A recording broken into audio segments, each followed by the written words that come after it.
Hello বন্ধুরা, তোমরা সকলে কেমন আছো? আজ আমি তোমাদের কোনো ভিডিও দেব না। আজ আমি তোমাদের সামনে নিয়ে এসেছি আমার জীবনের সেরা মুহূর্তটাকে, সেরা স্বপ্নটাকে।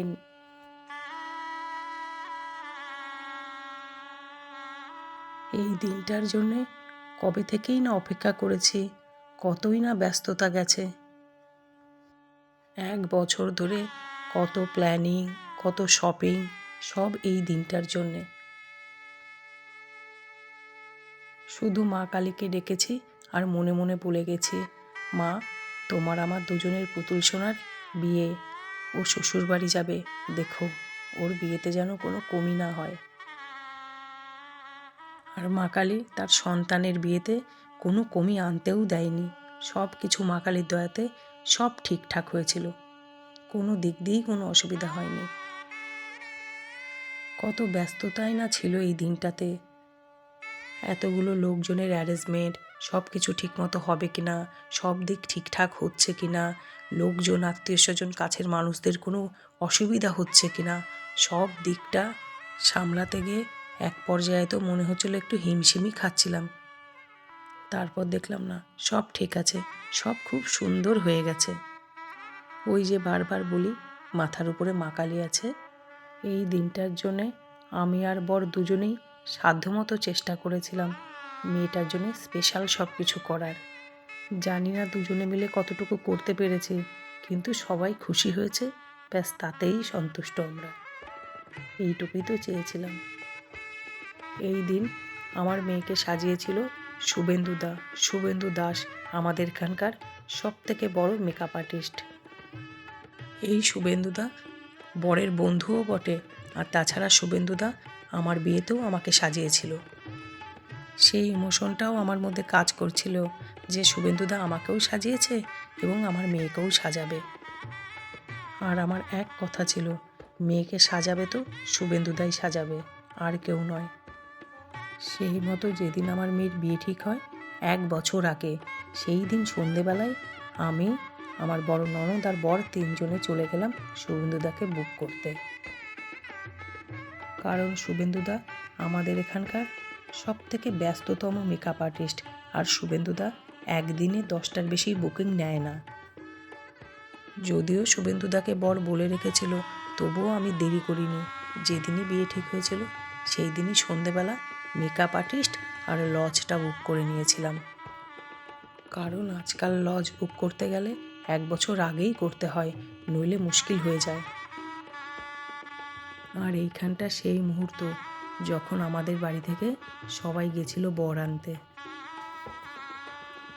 যেহেতু মেয়ের শ্বশুরবাড়ি আর আমার বাড়ি একই পাড়ায়, তাই লজের দূরত্বটাও 2 বাড়ি থেকেই 3-4 মিনিটের হবে, তার বেশি নয়। তাই জন্যে আমাদের আগে থেকেই কথা হয়ে গেছিল, শুধু বরের জন্য গাড়ি যাবে আর বরযাত্রী সবাই নাচতে নাচতে আসবে। সেই মতোই সব হলো। যখন ওখান থেকে বরযাত্রী এবং বর রওনা দিল, সঙ্গে সঙ্গে আমাদের এখানে ফোন এলো যে বরযাত্রী রওনা দিয়ে দিয়েছে। সেই কথা মতো আমরাও তাড়াতাড়ি করে বরণডালা নিয়ে গেটের কাছে দাঁড়িয়ে পড়লাম। এইবার হলো আসল মজা। যেটা হলো সেটা, ওই 2 মিনিট দূরত্বের রাস্তা বর এবং বরযাত্রী নাচতে নাচতে আসতে 2 ঘন্টা লাগালো। আর আমার শ্বশুরবাড়ির দিকে নিয়ম, একবার যদি বরণডালা উঠাই সেটা আর নামানো যাবে না। আমি পুরো গেটের কাছে 2 ঘন্টার জন্য আটকে গেলাম। এটা আসলে বোঝার ভুল হয়েছে যে ওরা চট করে কেন আসবে, ওরা তো নাচতে নাচতেই আসবে।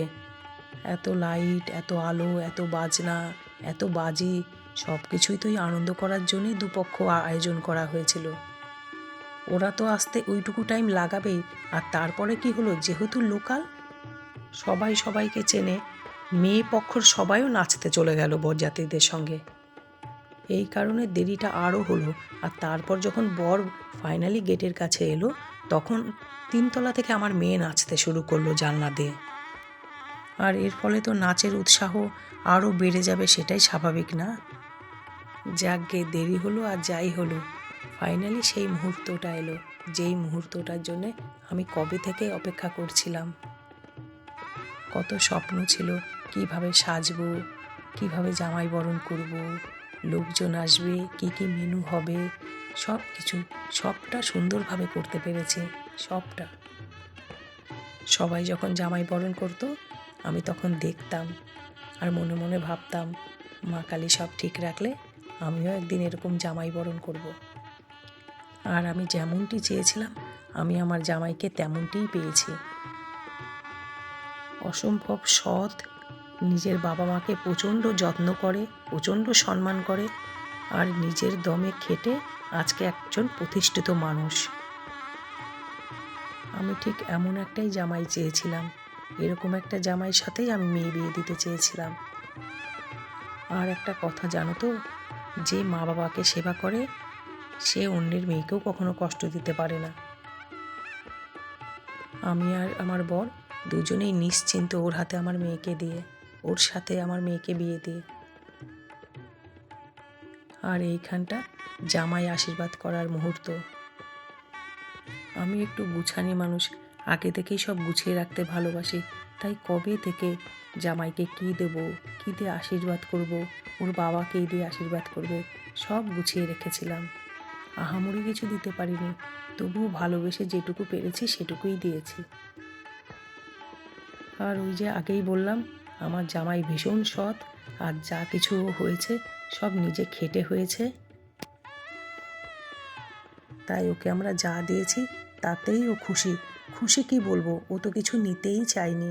ও সবসময়ই বলেছে কিচ্ছু দেবেন না, কিচ্ছু দিতে হবে না, কিন্তু তাই বলে কি হয় বলো। আর এই সময়টা বিয়েতে বসে গেছে, লগ্ন ছিল 9:30 থেকে 1:30 পর্যন্ত। সম্প্রদান করেছে আমার দাদা, মানে মামা। আমার বাড়ি এবং আমার শ্বশুর বাড়ি, দুই বাড়িতেই মামা সম্প্রদান করে। আর এইখানে দেখো, আমার ফুলকি চাদর না ভীষণ পছন্দ, তাই আমাদের বাঙালিদের মধ্যে না হলেও আমি মেয়ের জন্য একটু ফুলকি চাদরের ব্যবস্থা করেছিলাম। আর ওদেরকে বলেছিলাম সব ফুল যেন অরিজিনাল থাকে। তাই আমার মেয়ের বিয়েতে যত ডেকোরেশন হয়েছিল ম্যাক্সিমাম ফুল ছিল অরিজিনাল। আমার শ্বশুরবাড়ি আর আমার মেয়ের শ্বশুরবাড়ি দুই বাড়ি পূর্ব বাংলার, আর দুই বাড়িতেই নিত কনে আর নিত বরের প্রথা চালু আছে। তাই ওরা নিত বর এনেছিল, আর আমার তরফ থেকে আমার এক দেওরের মেয়েকে নিত কনে সাজিয়েছিলাম। আর এইখানটায় দেখো, আমার মেয়ের মুখটা টেনশানে একদম বাংলার 5 হয়ে গেছে। আসলে ও ভাবছিল ওকে যদি কেউ পিঁড়িতে না ওঠাতে পারে ওর ভাইরা, কারণ ও তো একটু গোলুমোলু, ওই একটু খেতে ভালোবাসে আর কিচ্ছু না, যেই কারণে ওরা রোগা হওয়া হলো না। যাকগে ছাড়ো, আর রোগা হতে হবে না। আমি মেয়েকে বলি যা আছিস ঠিকই আছিস, তোরা রোগা হতে হবে না, আমার গোলুমোলু সোনা মেয়েই ঠিক আছে। আর এইখানটা দেখো, শুভ দৃষ্টির সময় পুরো ছাদে লাগিয়ে দিয়েছে ওদের মাথা। আমার জামাই তো একটু রোগা, ওকে তো ওর বন্ধু ওর ভাইরা একদম স্যাট করে উপরে উঠিয়ে দিয়েছে, কিন্তু আমার মেয়ের ভাইরাও কম যায় না, ওকেও জামাইয়ের সমান সমান উঁচু করেছে। আর শুধু 7 পাক ঘুরিয়েই ক্ষান্ত হয়নি, পুরো মালা বদল শুভ দৃষ্টি পুরোটাই ওরকম পিঁড়ির উপরে আর অতটা উঁচুতেই হয়েছে। দেখো আমার জামাই লম্বা তো, মাথাটা পুরো বেঁকিয়ে রেখেছে, কারণ ছাদে লেগে গেছে তো মাথা। তবে হ্যাঁ, বিয়েতে এই ধরনের আনন্দ মজা হই হই না হলে ভালোও লাগে না বলো। খুব মজা করেছে প্রত্যেকেই ভীষণ আনন্দ করেছে, যেটা আমরা চাইছিলাম সেটাই হয়েছে। আর এখানে বিয়েতে বসে গেছে, সম্প্রদান তো আমার দাদা করেছে, খুব খুশি ও সম্প্রদান করে।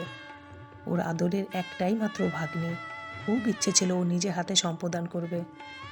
ও তো নিজে মুখে কিছু বলতে পারে না, ও খুব সাদাসিধা, খুব ভালো মানুষ, কিন্তু আমি তো জানি আমি আমার মেয়ের বিয়ের সম্প্রদান ওই করবে, কারণ ওর একটাই ভাগ্নি, আমার এক মেয়ে আর বোনের এক ছেলে, আর তো ভাগ্নি নেই ওর। আমার বড় যখন ওর দিদির মেয়ের বিয়ে হয়েছিল তখন ও করেছিল সম্প্রদান। আমার মেয়ে জামাই দুজনেও খুব আনন্দ করে বিয়ে করেছে। ভালো থাকুক ওরা, কারোর নজর যেন না পড়ে ওদের উপরে। আমার মেয়েটা না খুব সাদাসিধা, খুব সরল মনের মানুষ, খুব ভালো মেয়েও। ওকে প্রত্যেকে খুব ভালোবাসে। ও আশেপাশে পাড়া প্রতিবেশী বন্ধু বান্ধব আত্মীয় স্বজন সবার নয়নের মণিও। ও ভালো থাকুক, মা কালী ওর সাথে সাথে থাকুক, পাশে পাশে থাকুক। আমার আর কিচ্ছু চাই না। আমার মেয়ে আমার প্রাণ, আমি বাঁচি ওকে নিয়ে। ও বড় হয়েছে, ওর 24-25 বছর বয়স, ওকে বিয়ে দিয়ে দিয়েছি, কিন্তু তাতে কি হবে? ওকে আমি আদর করি 2 বছরের বাচ্চার মতো, কারণ ও যে আমার কাছে ওইটুকুই এখনো। তোমরা আশীর্বাদ করো ওকে, ও যেন ভালো থাকে আর এরকম সারা জীবনটাই থাকে সরল, শান্ত। বাই, আবার দেখাবে পরের ব্লগে।